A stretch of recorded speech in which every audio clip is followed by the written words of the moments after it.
अगर भगवान तुमसे इंतजार करवा रहे हैं तो तैयार रहना। वो उनसे कहीं ज़्यादा देने वाले हैं जितना तुमने मांगा है। जिस तरह लोग मुर्दे इंसान को कंधा देना पुण्य समझते हैं, काश इस तरह जिंदा इंसान को सहारा देना पुण्य समझने लगे तो जिंदगी आसान हो जाएगी। मत सोच इतना जिंदगी के बारे में। जिसने जिंदगी दी है उसने भी तो कुछ सोचा होगा। बेवजह ही नहीं होती लोगों से मुलाकात, किसी से सबक मिलता है तो किसी से ज्ञान। श्री कृष्ण कहते हैं, किसी को दुख देकर मुझसे अपने सुख की इच्छा मत करना। अगर तुम किसी को एक पल का भी सुख देते हो तो अपने दुख की चिंता कभी मत करना। जब दर्द और कर्बी बोली दोनों सहन होने लगे तो समझ लेना जीना आ गया है। कौन क्या कर रहा है, कैसे कर रहा है, क्यों कर रहा है, इन सब से आप जितना दूर रहेंगे उतना ही खुश रहेंगे। हंसते रहो तो दुनिया साथ है, वरना आंसुओं को तो आंखों में भी जगह नहीं मिलती। जीवन में जो होता है वह किसी वजह से होता है। या तो वह आपको कुछ बनाकर जाता है या फिर कुछ सिखाकर। कटना, पिसना और अंतिम समय तक निचोड़े जाना गन्ने से बेहतर कौन जानता है कि मीठा होने का नुकसान कितना होता है। जब कोई दिल दुखाए तो सबसे बेहतर है कि हम चुप हो जाएं, क्योंकि जिन्हें हम जवाब नहीं देते उन्हें फिर वक्त जवाब देता है। अंधे बहरे गूंगे बनकर अपने लक्ष्य पर ध्यान देते रहो। यहाँ इतने खाली लोग हैं कि ना खुद कुछ करेंगे और ना करने वालों को कुछ करने देंगे और उनका मनोबल भी तोड़ देंगे। लोग जरा सी बात पर आपको छोड़ देते हैं और भगवान जरा सी प्रार्थना से आपको थाम लेते हैं। कर्मों से डरिए, ईश्वर से नहीं। ईश्वर तो माफ कर देता है मगर कर्म नहीं। यह अटल सत्य है कि जैसे बछड़ा 100 गायों में अपनी माँ को ढूंढ लेता है, उसी प्रकार कर्म अपने कर्ता को आज नहीं तो कल ढूंढ ही लेता है। नीयत साफ और मकसद सही हो तो यकीनन किसी न किसी रूप में ईश्वर भी आपकी मदद करते हैं। जिंदगी में जितना शांत रहोगे अपने आप को उतना ही मजबूत पाओगे, क्योंकि लोहा ठंडा होने पर मजबूत होता है। गरीब रहोगे कोई ध्यान नहीं देता। मेहनत करोगे तो सब हंसेंगे, लेकिन जब कामयाब हो जाओगे तो सब जलेंगे। जिंदगी वो हिसाब है जिसे पीछे जाकर सही नहीं किया जा सकता। इसलिए आज में सुधार करें और पुरानी बातों को अनुभव की तरह इस्तेमाल करें। जिस जिंदगी में उत्साह, लक्ष्य और अनुशासन ना हो उसे जिंदगी जीना नहीं, जिंदगी काटना कहते हैं। कभी कभी आप बिना कुछ गलत किए भी बुरे बन जाते हैं, क्योंकि जैसा लोग चाहते थे आप वैसा नहीं करते। जिस मनुष्य के हृदय में सच्ची मानवता हो उसकी सोच हमेशा यही होगी कि मुझे मिला हुआ दुख किसी को ना मिले और मुझे मिला हुआ सुख सबको मिले। मैंने हंसकर भी देख लिया और रोकर भी देख लिया, किसी को पाकर किसी को खोकर भी देख लिया। ये जान लिया कि जिंदगी वही जी सकता है जिसने अकेले जीना सीख लिया। जिंदगी बहुत कुछ सिखाती है, थोड़ा रुलाती है, थोड़ा हंसाती है। खुद से ज़्यादा किसी पे भरोसा मत करना, क्योंकि अंधेरे में तो परछाई भी साथ छोड़ देती है। अगर कोई आपको सच्चा प्यार करता है तो वह आपको समय जरूर देगा, आपकी हर स्थिति में साथ देगा, हमेशा आपके लिए समर्पित रहेगा। क्योंकि सच्चा प्यार एक दूसरे की खुशियाँ चाहेगा, आंखों में पानी नहीं। लोहे को कोई नष्ट नहीं कर सकता, बस उसका जंग उसे नष्ट कर सकता है। इसी तरह आदमी को कोई और नहीं बल्कि उसकी सोच ही नष्ट कर सकती है। इसलिए सोच अच्छी रखो, फल अच्छा ही होगा। इतना कमजोर मत बनो कि कोई भी आपको तोड़ सके, बल्कि इतना मजबूत बनो कि आपको तोड़ने वाला खुद ही टूट जाए। दर्द आपको मजबूत बनाता है, डर आपको बहादुर बनाता है, अनुभव आपको सिखा देता है। जिस दिन हम समझ जाएंगे कि सामने वाला गलत नहीं, सिर्फ आपकी सोच हमसे अलग है, उस दिन जीवन में सब दुख दूर हो जाएंगे। क्यों रोते हो? मन का ना होने पर जो लिखा है वही होकर रहेगा।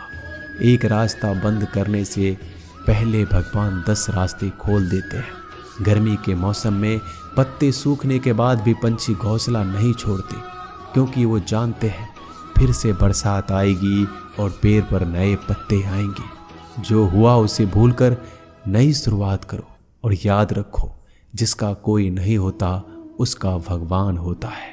मतलब से जुड़े रिश्ते मतलब तक साथ देते हैं, लेकिन दिल से जुड़े रिश्ते आखिरी सांस तक निभाते हैं। अच्छा काम करते रहो, चाहे कोई सम्मान करे या ना करे, क्योंकि सूर्योदय तब भी होता है जब करोड़ों लोग सोए रहते हैं। दुनिया में हर एक काम आसान है, केवल अंदर से आवाज आनी चाहिए। हमेशा मेहनत और उस परमात्मा पर विश्वास रखना इस सफलता का सूत्र है। जीवन में सबसे बड़ी गलती वो है जिस गलती से हम कुछ सीख नहीं पाते। जो व्यक्ति अपने मन को काबू में कर सकता है वह जिंदगी में कुछ भी कर सकता है। इंसान की अच्छाइयों पर सब खामोश रहते हैं, लेकिन चर्चा अगर बुराई पर हो तो गूंगे भी बोल पड़ते हैं। श्री कृष्ण कहते हैं, तुम्हारे बीते हुए कल को तो मैं ठीक नहीं कर सकता, क्योंकि तुम वर्तमान में अगर अच्छा कर्म करोगे तो मैं तुम्हारा आने वाला कल जरूर उजागर करूंगा। झूठी बातों पर लोग आपकी वाहवाही करेंगे, वही लोग आपको तबाह करेंगे। बुरे से बुरा क्या ही होगा, हम तो हमेशा ही सोच लेते हैं, मगर अच्छे से अच्छा क्या होगा हम ये कभी नहीं सोचते। जो ईश्वर रात को पेड़ पर बैठे पक्षियों को कभी गिरने नहीं देता, तो सोचो वह तुम्हें अकेला और बेसहारा कैसे छोड़ सकता है। आज के ज़माने में कोई अपना नहीं होता, सिर्फ लोग तब तक साथ देते हैं जब तक उनका स्वार्थ होता है। अगर कोई अकेला है तो इसका मतलब ये नहीं कि उसे कोई पसंद नहीं करता, बल्कि वह अकेला इसलिए है क्योंकि उसने दुनिया की औकात जान ली है। एक बार राजा और उसका मंत्री तलवार को साफ कर रहे होते हैं। तलवार को साफ करते समय अचानक राजा के पैर पर तलवार गिर जाती है और राजा की पैर की उंगलियां कट जाती है। उस राजा को उंगली कटने के कारण बहुत ही तकलीफ हो रही थी, बहुत ही दर्द हो रहा था। लेकिन उसका मंत्री कहता है, शांत रहिए महाराज, जो कुछ भी होता है अच्छे के लिए होता है। राजा को यह बात सुनकर गुस्सा आ जाता है। वह मंत्री से कहता है कि मेरी उंगली टूट गई और तुम कह रहे हो अच्छे के लिए हुआ। वह मंत्री राजा को समझाने की कोशिश करता है, पर वो नहीं मानता और बिना सुने गुस्से के कारण मंत्री को काल कोठरी में बंद करने का आदेश दे देता है। पर मंत्री को इस बात का कोई दुख नहीं था, क्योंकि उसका अभी भी यही कहना था कि जो होता है अच्छे के लिए होता है। वो अपनी खुशी से ही अपने आप को सैनिक के हवाले कर देता है। राजा इस बात को सुनकर चौंक जाता है, सोचता है कि मेरा मंत्री कितना मूर्ख था। उसे लग रहा था कि मैंने उसे अच्छाई के लिए कैद कर दिया। इस घटना के 3 महीने बीत जाते हैं। एक दिन राजा अपने सैनिकों को लेकर शिकार करने के लिए जंगल में जाता है। राजा को एक हिरन दिखता है। हिरन का पीछा करते करते राजा घने जंगलों में चला जाता है। वह हिरन को पकड़ नहीं पाता और जंगलों में खो जाता है। वो बाहर आने के लिए रास्ता ढूंढता है, लेकिन रास्ता उसे नहीं मिलता। तभी कुछ आदिवासी लोग उसे घेर लेते हैं। उन लोगों को पता नहीं था कि वह राजा है। वो लोग अपने देवता को बलि चढ़ाने के लिए एक इंसान को ढूंढ रहे थे। आदिवासी लोग राजा को पकड़कर अपने इलाके में ले जाते हैं। राजा उनको बार बार समझाने की कोशिश करते हैं, लेकिन वो लोग कुछ भी नहीं समझ रहे थे। वो लोग खुशी से नाचते हैं और राजा को नहलाकर बलि चढ़ाने के लिए उनको कपड़ा पहनाते हैं। अब राजा को लगता है कि वो मरने वाला है। जब आदिवासी लोगों का मुखिया राजा को मारने जाता है, तब देखता है कि राजा की पैर की उंगली कट चुकी है। इसको देखकर उसका मुखिया कहता है कि इस इंसान की बलि नहीं दी जा सकती, क्योंकि ये इंसान पूरा नहीं है, एक अंग कटा हुआ है, और उनके भगवान को एक पूरे इंसान की बलि ही दी जा सकती है। अगर ऐसे इंसान की बलि दी जाए जिसका अंग पहले से कटा हुआ है, तो उनके देवता खुश होने की जगह नाराज हो जाएंगे। फिर वो लोग राजा को छोड़ देते हैं। राजा खुशी खुशी अपने महल चला जाता है और सोचता है, अगर मेरी उंगली उस दिन ना कटी होती तो आज मेरी मौत हो जाती। इसका मतलब मंत्री सही कह रहा था, जो कुछ होता है अच्छे के लिए होता है। फिर राजा अपने सैनिकों को आदेश देता है कि जल्दी से जाकर मंत्री को रिहा किया जाए। फिर राजा मंत्री को अपना पद वापस देते हैं और पूछते हैं, मंत्री, उस दिन मेरी उंगली कट गई, मेरे लिए अच्छा हुआ, मैं मान गया, लेकिन तुम जेल में हो, इससे तुम्हारा क्या अच्छा हुआ। मंत्री खुशी खुशी राजा से कहता है, महाराज, आप शिकार के लिए जाते तो आपके साथ मुझे भी आना पड़ता, और अगर मैं आपके साथ जाता तो वो लोग मुझे मार देते। मंत्री की बात सुनकर राजा को समझ आता है कि जो भी हमारे जीवन में होता है वो अच्छे के लिए होता है। अगर हम अपने जीवन में देखें तो हमारे जीवन में भी कुछ मुश्किलें आती हैं। हम उनका सामना नहीं करते, हम उनको ही दोष देते हैं।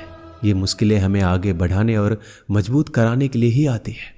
हमें हर मुश्किलों को सकारात्मक तरीके से देखना चाहिए, क्योंकि हर चीज़ कुछ ना कुछ सिखाकर ही जाती है। हर व्यक्ति के जीवन में सुख और दुख का आना जाना बना रहता है।